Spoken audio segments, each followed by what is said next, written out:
Invitarle a que vaya a su Biblia y vamos a ir al Evangelio de Marcos. Marcos capítulo 3, versículos del 1 al 6. Si usted tiene su Biblia a la mano, le invito a que pueda tomarla, y todos los que nos ven por a través de las redes sociales, que podamos estudiar un momento la palabra de Dios juntos. Hoy vamos a hablar acerca de 3 clases de parálisis. Ese es el tema del cual vamos a estar hablando en esta noche. Quiero invitarle a que vaya a Marcos capítulo 3, versículos del 1 al 6. Marcos capítulo 3, versículos del 1 al 6.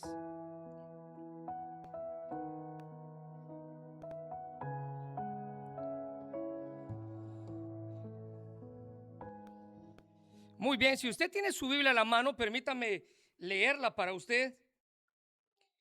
La Biblia dice en Marcos capítulo 3, versículos del 1 al 6, otra vez entró Jesús en la sinagoga y había un hombre que tenía seca una mano, y le acechaban para ver si él le sanaba en el día de reposo, a fin de poder acusarle. Entonces dijo al hombre que tenía la mano seca: levántate y ponte en medio. Y les dijo: ¿es lícito en el día de reposo hacer bien o hacer mal, salvar vida o quitarla? Pero ellos callaban. Entonces, mirándolos alrededor con enojo, entristecido por la dureza de sus corazones, dijo al hombre, el que tenía la mano seca: extiende tu mano. Y él extendió, y la mano le fue restaurada. Y salidos los fariseos, tomaron consejo con los herodianos para destruirle. Hoy vamos a hablar acerca de 3 clases de parálisis. Y este pasaje en Marcos nos relata una historia asombrosa de un hombre que dice la Biblia que tenía una mano seca, que literalmente tenía una mano paralizada. Eso es lo que otras versiones, así es como traducen esa palabra seca. Tenía una mano que estaba paralizada. Ahora, déjeme contarle que la parálisis, sin lugar a duda, usted sabe y entiende esto, que es esa falta de movimiento que muchas veces las personas sufren en alguna parte del cuerpo. Es la pérdida, o en ocasiones la disminución del movimiento de los músculos. Y tal vez por motivo de lesiones, tal vez por algún golpe, o tal vez en muchos de los casos por alguna malformación al momento de nacer. Aunque la Biblia no nos dice cuál fue el caso de este hombre, lo que sí nos enseña la Escritura es que este hombre estaba padeciendo esta terrible condición. Y al sufrir esta condición, que era algo terrible, porque le impedía a que él desarrollara ciertas actividades.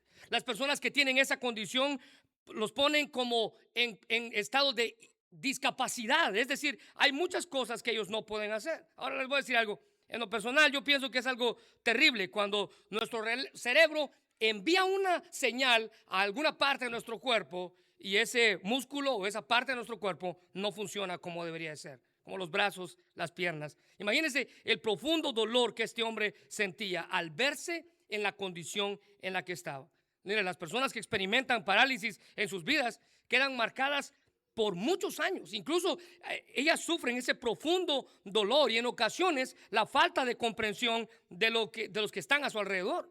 Ellos no entienden cómo estas personas se sienten, porque la parálisis afecta a todos los miembros de una familia. Ahora mire, de la misma manera, muchos hoy en día, en el tiempo en el que estamos viviendo, experimentan una parálisis, pero no de sus brazos o de sus piernas, sino del alma, del corazón. Y es casi similar a tener una parálisis en el cuerpo, porque esa parálisis del alma nos deja quietos, no nos impide que realicemos cosas, nos impide desarrollar el potencial que Dios ve en cada uno de nosotros. Muchas veces esta clase de personas no entiende incluso las circunstancias que pasan. Hay circunstancias difíciles que esta clase de personas viven y por eso quedan paralizados espiritualmente, paralizados del alma. Pero esto no debe ser una excusa para dar paso a esa clase de parálisis. Las circunstancias que vivimos a diario, difíciles o no difíciles, no tienen que ser una excusa para agarrarnos de ahí y quedarnos estancados en la vida.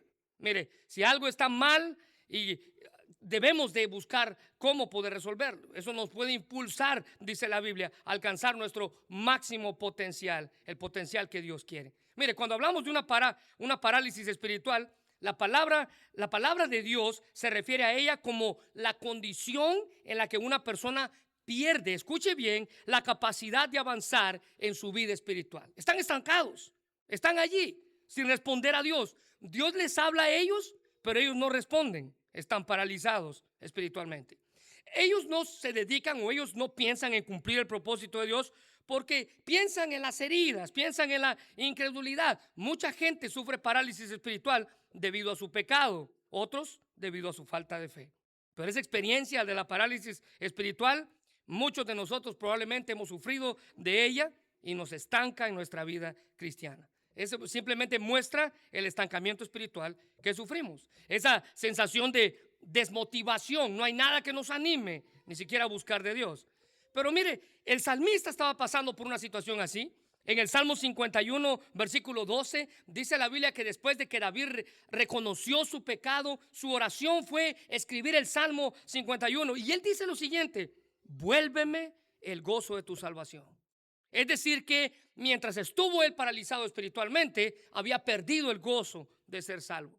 Y todavía David agrega: y un espíritu noble me sustente. No sé si alguna vez su fe se ha estancado, o no sé si alguna vez usted ha puesto su carro en automático y lo ha puesto en bajada, ¿verdad? Para que su vida espiritual camine no por el impulso que Dios da, sino por la inercia. El carro pesa, está en una cumbre, el carro va para abajo.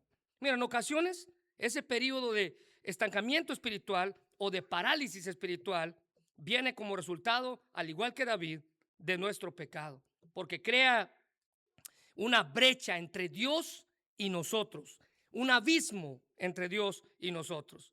Y lo que nos hace parecer como si Dios está distante de nosotros. No, Dios no está distante de nosotros. Nosotros estamos distantes de Dios.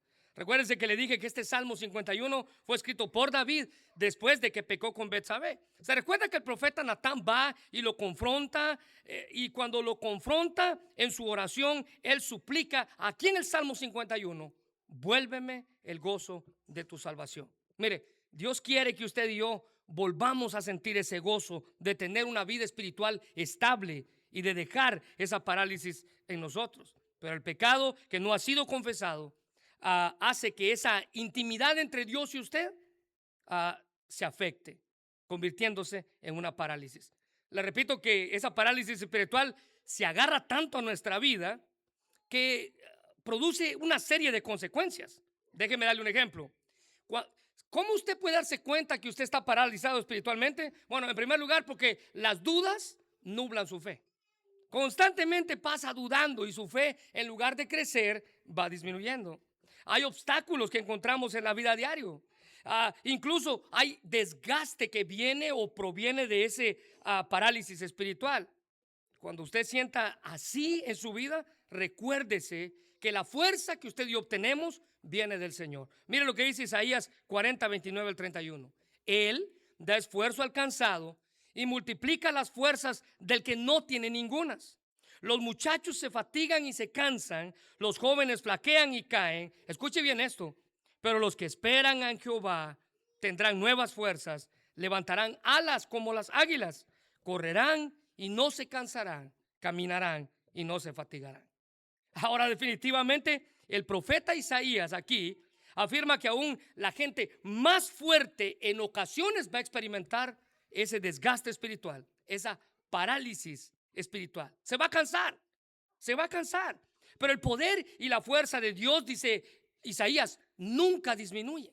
Esa siempre permanece. Nunca Dios está demasiado ocupado, nunca Dios está demasiado cansado para ayudarnos y escucharnos. Su fuerza, dice Isaías, es nuestra fuente de fortaleza. Así que cuando usted sienta que todo en la vida lo aplasta y no puede dar un paso más, recuerde que usted tiene la oportunidad de clamar a Dios por ayuda y Él lo va a fortalecer. Aún en medio de nuestro desconsuelo, podemos acercarnos a Dios y a su palabra. Ahora, tenga cuidado, porque esta situación espiritual, esta parálisis espiritual, esta condición espiritual puede parecer en ocasiones un laberinto que no tiene salida. No sé si usted ha visto estos laberintos. Usted entra y va caminando por muchos pasillos y solo hay un lugar para salir de él. Bueno, en ocasiones esta parálisis espiritual nos lleva a pensar que estamos metidos en un laberinto. Pero les recuerdo que las escrituras dicen que podemos acercarnos a Dios. Un escritor decía que Es importante reconocer, decía este autor, que la parálisis espiritual no es nuestro destino final. ¿Qué quiere decir eso? No es el fin, no es el fin, sino más bien un punto en nuestro viaje espiritual que nos invita a buscar, y aquí está la clave, a buscar un cambio profundo y significativo.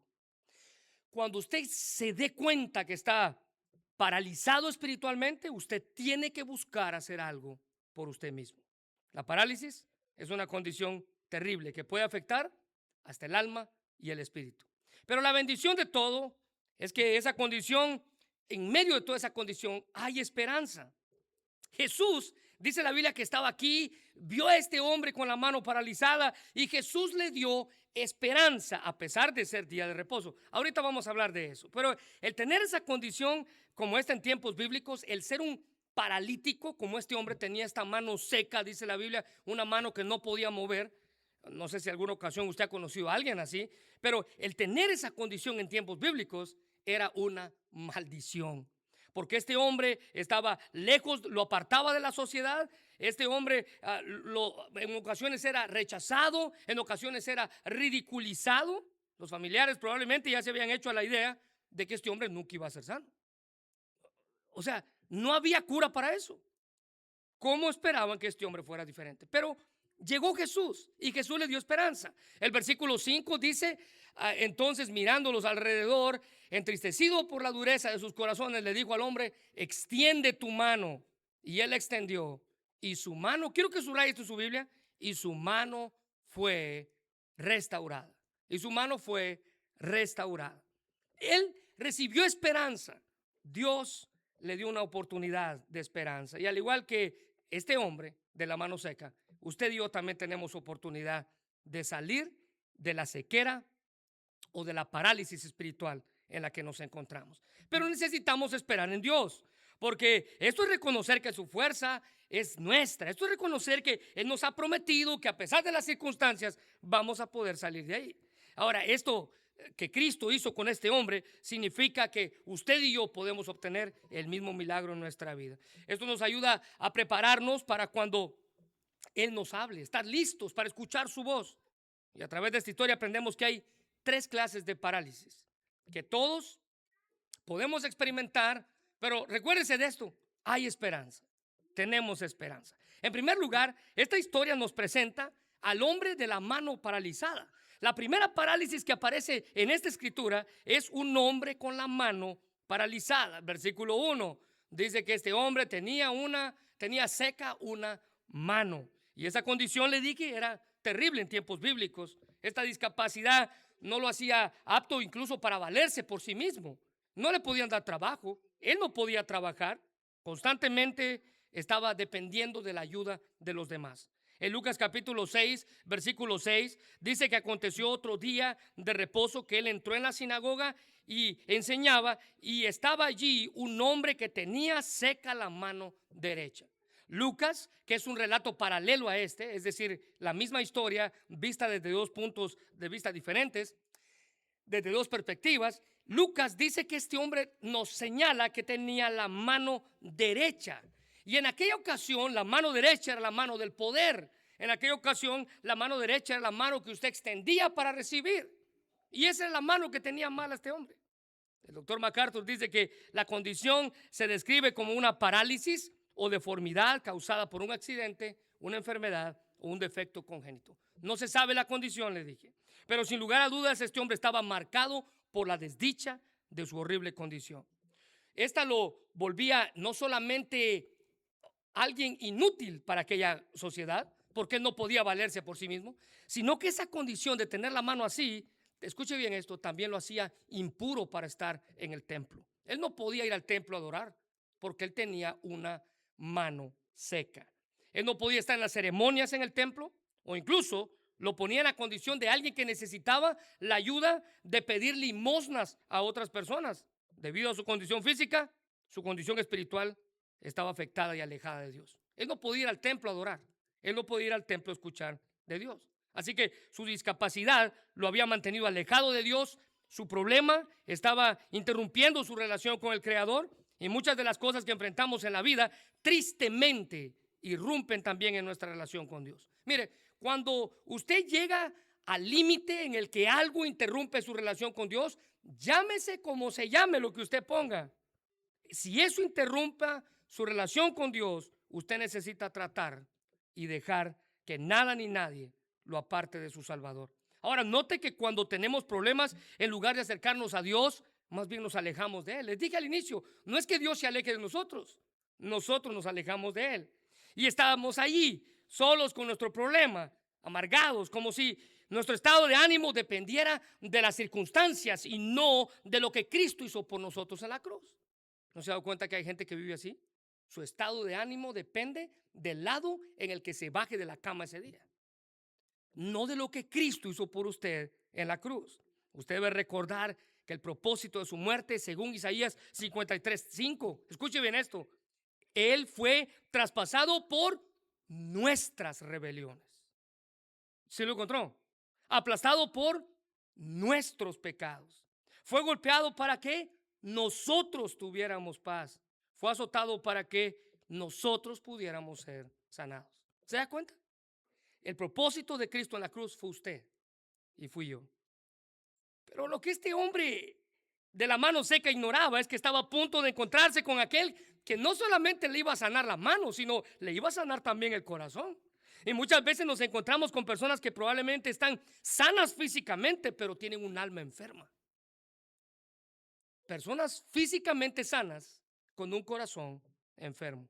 Bueno, para eso también hay cura. Pero esa cura usted no la encuentra en el mundo y sus placeres. La única cura para el problema del corazón, dice la Biblia, está en Dios.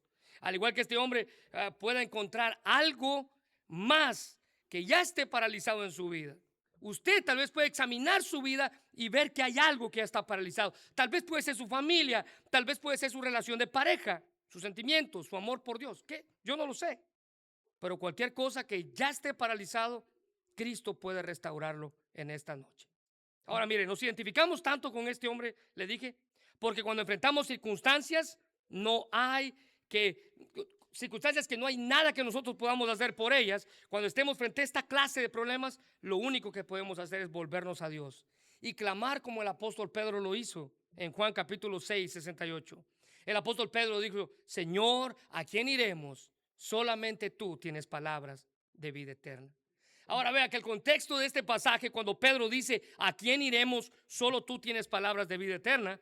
Es que muchos de los seguidores de Jesús se habían ido y Jesús se voltea con los 12 y les pregunta: ¿y ustedes también se van a ir?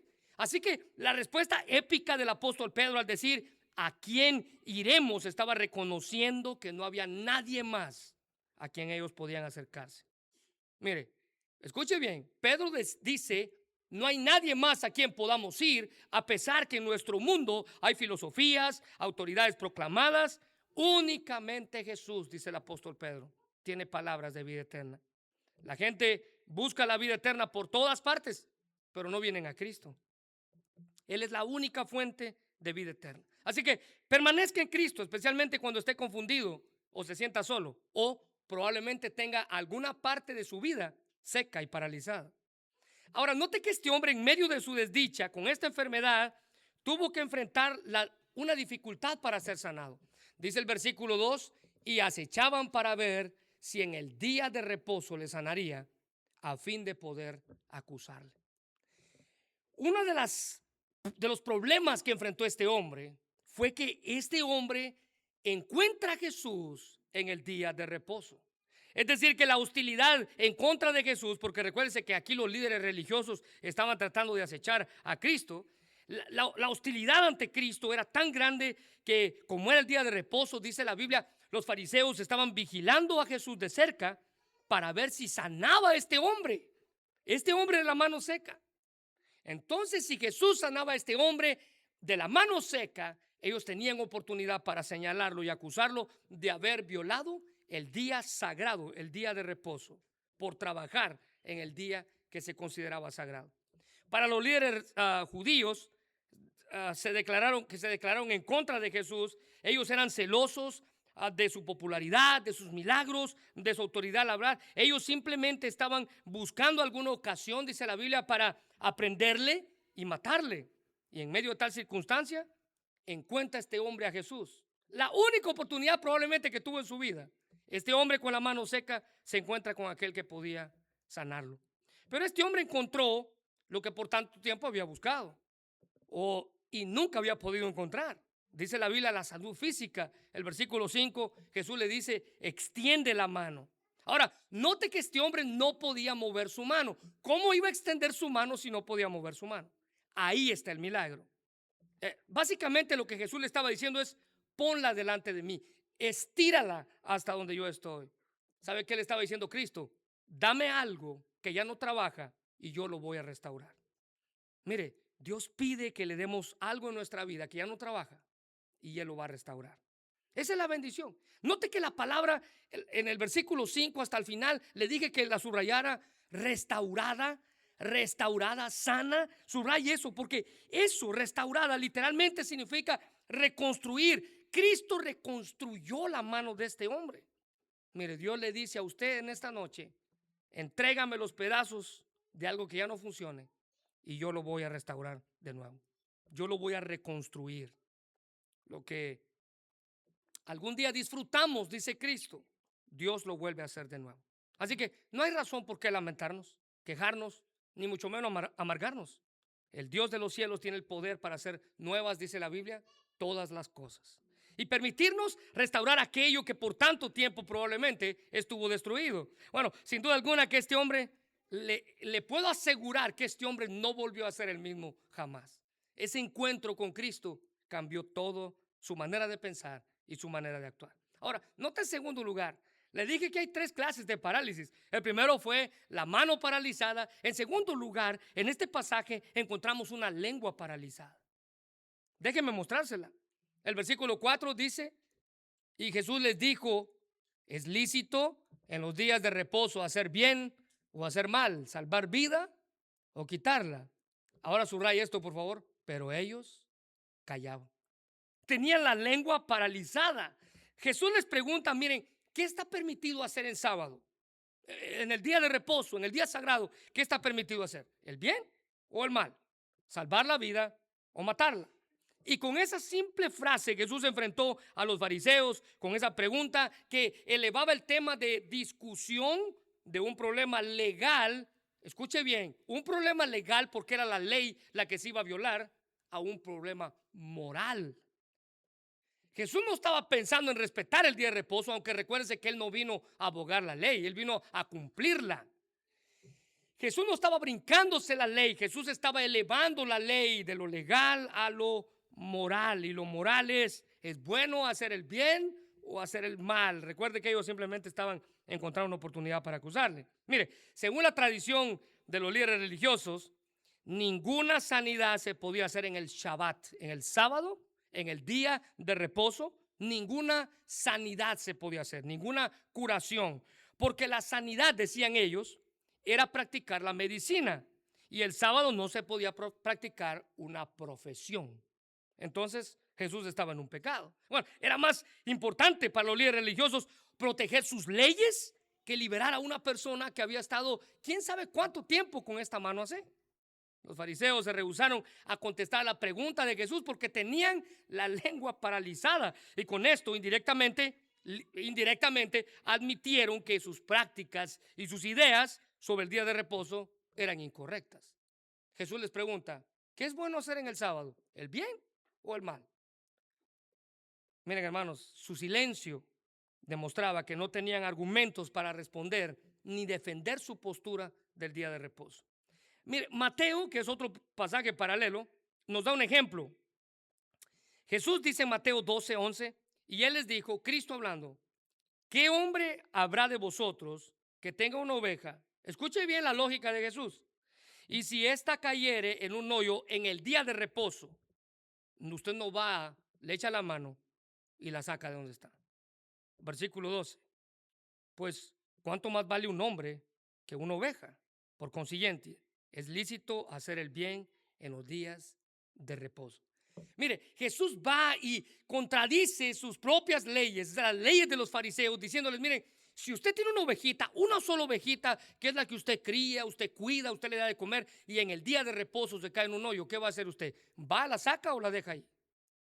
O sea, la lógica de los fariseos no podía decir que se muera. Eso era imposible. Claro, esta persona va y la saca. Entonces la pregunta de Cristo, trayéndolo a la lógica, es: ¿cuánto más vale un hombre que una oveja?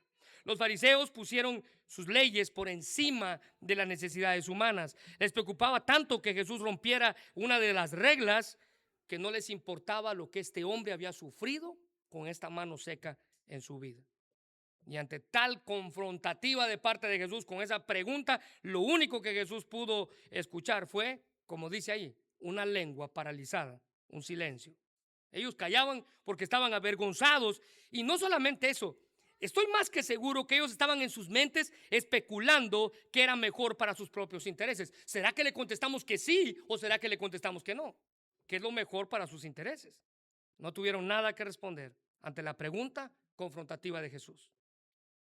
En ocasiones, tristemente, usted y yo nos dedicamos a criticar y chismear en lugar de ayudar y restaurar. Nuestra lengua, le recuerdo que tiene un poder muy, pero muy impresionante. Proverbios 18:21 nos recuerda qué clase de poder tiene. La lengua, dice proverbista, tiene el poder o puede traer vida o muerte. Los que hablan mucho cosecharán las consecuencias. Matthew Henry, que es un autor de hace unos años atrás, decía que más de uno, dice él, ha causado su propia muerte o la muerte de su prójimo por una lengua falsa o injuriosa. Porque ella tiene un gran poder, dice Salomón, que si no dejamos que Dios lo controle, entonces estaremos en serios problemas. Mire, tenemos paralizada la lengua cuando no la usamos para edificar a otros, sino para destruirlos. Usted tiene paralizada su lengua. Cuando en lugar de levantar, apachamos con nuestra boca, en lugar de dar palabras de ánimo, lo que hablamos son reproches. Tenemos la lengua paralizada. Nos volvemos expertos en criticar en lugar de ayudar y levantar. ¿Sabe cuándo usted y yo tenemos la lengua paralizada? La tenemos cuando tenemos la oportunidad de compartir el evangelio, pero no lo hacemos porque ¿qué van a pensar los demás de mí? Hasta ese punto hemos llegado. Hijos de Dios avergonzándose de predicar del mismo Dios que los salvó. En Gálatas capítulo 5, versículo 14 y 15 dice: pues toda la ley, dice Pablo, puede resumirse en un solo mandato: ama a tu prójimo como a ti mismo. Pero si están siempre mordiéndose y devorándose unos a otros, tengan cuidado, corren peligro de destruirse unos a otros. Definitivamente los fariseos estaban faltos de amor, habían desobedecido el mandato de Cristo, en el cual resumió la ley: ama a tu prójimo como a ti mismo. Lo único que habían demostrado es un intenso amor por ellos mismos y por sus tradiciones, por sus leyes. Jesús no estaba dispuesto a aceptar ninguna ley que se impusiera o que le impusiera a este hombre de la mano seca seguir viviendo y seguir sufriendo como lo estaba haciendo. Aunque fuera sin peligro de muerte ni un momento más de lo necesario, dice Cristo, yo voy a sanar a este hombre. Su amor por la humanidad, que usted y yo podemos entender, sobrepasa el respeto que alguien puede tener por la ley ritual de Israel. Así que vea, tenemos entonces aquí a Cristo sanando a un hombre y los otros teniendo una lengua paralizada. Mire, tengamos cuidado cuando ponemos nuestros propios beneficios antes que la voluntad de Dios para mí o el bienestar de otras personas. La sociedad en la que vivimos tiende a colocarse ellos primero, a ser yo primero antes que los demás. Y Cristo toma las críticas de los fariseos para sí, pero este hombre con este problema lo puso en medio de todos, y en medio de todos, dice la Biblia, Cristo sana a este hombre. Ahora, ¿sabe qué? Esa frase, cuando Él le dice extiende tu mano o vírala hacia mí o extiéndela hacia mí, estaba dando una lección de humildad y del maravilloso poder de Dios obrando en aquellos que hemos decidido creer en Él. Ahora, noten en tercer lugar, porque les dije que son tres clases de parálisis.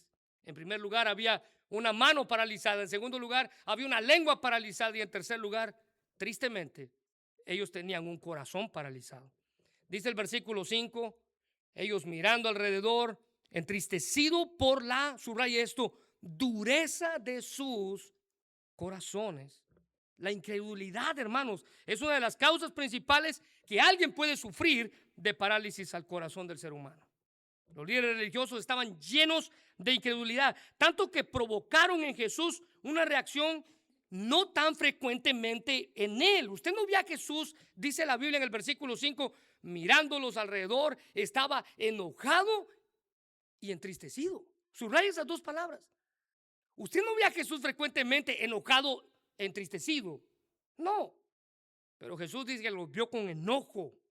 Fue una reacción de disgusto debido al comportamiento de ellos. Y esa reacción fue consecuente con su naturaleza divina. Su celo divino fue afectado al ver la dureza de estos hombres, de estos líderes religiosos. Recuerde que estos líderes religiosos creían que por las obras que ellos tenían estaban agradando a Dios. Ellos pensaban que sus tradiciones eran más importantes que el bienestar de una persona. En Mateo 21, 12 al 13, mire lo que dice. Y entró Jesús en el templo de Dios y echó fuera a todos los que vendían y compraban en el templo y volcó las mesas de los cambistas y las sillas de los que vendían palomas y les dijo: escrito está, mi casa, casa de oración será, mas vosotros la habéis hecho cueva de ladrones. Ese es el celo del cual este pasaje nos habla también. El celo de Cristo por la casa de Dios, el celo de Cristo por la obra de Dios, el celo de Cristo por otro ser humano que fue creado a la imagen de Dios. Mire, además, la actitud de estos hombres provocó en Cristo, dice la Biblia, una profunda tristeza, entristecido, dice la Reina Valera. Cuando reaccionamos ante las circunstancias de la vida de una forma errónea, dice la Biblia que rompemos el corazón de nuestro maestro. ¿Qué fue lo que lo enojó y lo entristeció? Bueno, ¿se recuerda que le dije que subrayara? La dureza de sus corazones. Esa frase, dureza de su corazón, se refiere a la incapacidad de entender como consecuencia de una actitud de rebeldía. Es decir, estos hombres se estaban rebelando a la voluntad de Dios. El corazón de estos hombres se había endurecido cada vez más, convirtiéndolos en seres insensibles a la verdad del Evangelio. Yo no sé si usted está en la misma condición, pero mire lo que dice el Salmo 95:8. No sé si su corazón está endurecido, pero mire lo que dice el Salmo 95:8. El Señor dice: no endurezcan el corazón como Israel en Meriba, como lo hizo el pueblo en el desierto de Masá. Un escritor decía que un corazón endurecido es tan inútil, decía él, como un terrón de lodo endurecido, o como una barra o como una rebanada de pan endurecido. Inútil. Nada puede restaurarlo ni hacerlo útil. El salmista nos advierte que no debemos de endurecer nuestro corazón como lo hizo Israel. Miren lo que dice Éxodo 17:7. Entonces Moisés llamó a aquel lugar Masá, que significa prueba, y Meriba, que significa discutir, porque el pueblo de Israel discutió con Moisés en el desierto y puso a prueba al Señor diciendo: ¿está o no está el Señor con nosotros? Esa es la referencia que hace el salmista anterior. La dureza del corazón de Israel. Israel se preguntaba: bueno, ¿está Dios con nosotros o no está con nosotros? Estaban convertidos en rebeldes espirituales. Ellos estaban tan convencidos de que Dios no podía liberarlos que simplemente perdieron la fe en el Dios que los había sacado de Egipto. Y cuando el corazón de alguien se endurece, esa persona está tan aferrada en sus caminos que no puede volver a Dios. Ahora, esto no sucede todo de una vez y no sucede de la noche a la mañana. Es un proceso. Alguien que tiene el corazón endurecido es porque fue faltando, alejándose, alejándose, alejando. Es el resultado de decidir pasar por alto la voluntad de Dios una vez, otra vez, otra vez. Si usted se resiste al Dios que lo creó por un corto tiempo, quizás Él, dice la Biblia, lo va a tratar así como el pan duro, inútil y sin valor. Ahora, no sé cuál sea la circunstancia por las que esté usted atravesando, pero tenga cuidado de que ellas no lo lleven a dejar de confiar en Dios. Mire lo que dice Hebreos 3:7-8. Por lo cual, como dice el Espíritu Santo, si oyereis hoy su voz, no endurezcáis vuestros corazones, como en la provocación en el día de la tentación en el desierto. En Hebreos 3:14-15, porque nosotros somos hechos participantes de Cristo, con tal que retengamos firme hasta el fin nuestra confianza del principio. Entre tanto que se dice: si oyereis hoy su voz, no endurezcáis vuestros corazones. Como en la provocación. Ahora vean, la tragedia, hermanos, en nuestra vida tiende a paralizarnos el corazón. Dejamos de creer, de sentir a Dios a nuestro lado. Pero la mano seca de este hombre, cuando fue restaurada por medio de Cristo, dice la Biblia que no solamente se restauró la mano, sino que se restauró su vigor, su vitalidad, su espíritu, su alma, su corazón. Todo fue restaurado.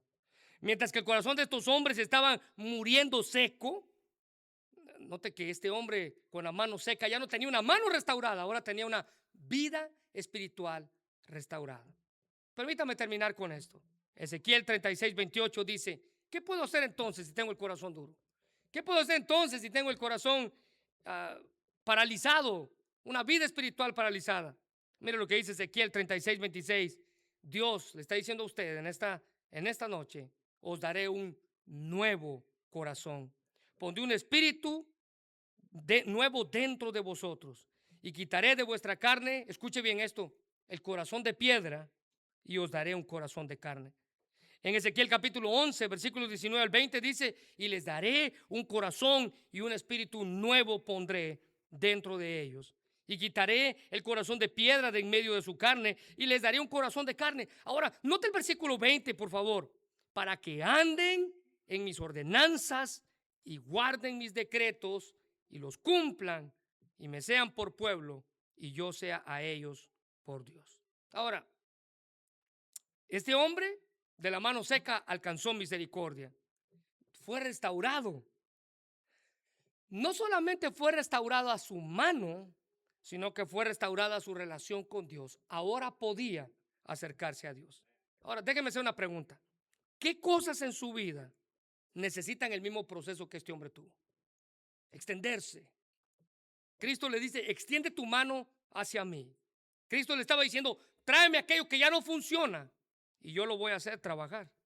No sé si algo ha pasado en su caminar con Cristo que lo paralizó. Déjeme decirle que Dios está dispuesto a arreglar aquello que en su vida ya está destruido. Después de esta situación, este hombre ya no volvió a ser el mismo. Hoy es el día en el que usted puede dejar que Dios haga nuevas todas las cosas. Quiero invitarle a que cierre sus ojos y vamos a orar. Pero mientras oramos, yo le pido que usted pueda examinar dentro de usted qué cosas dentro de mí ya no funcionan, qué cosas están paralizadas, qué cosas tengo yo que Dios necesita restaurar. Mi familia, mi relación, mi vida espiritual, mi devoción, mi amor por Cristo. Tal vez cosas como nuestra forma de hablar, nuestra forma de comportarnos. ¿Qué cosas en su vida Dios necesita restaurar?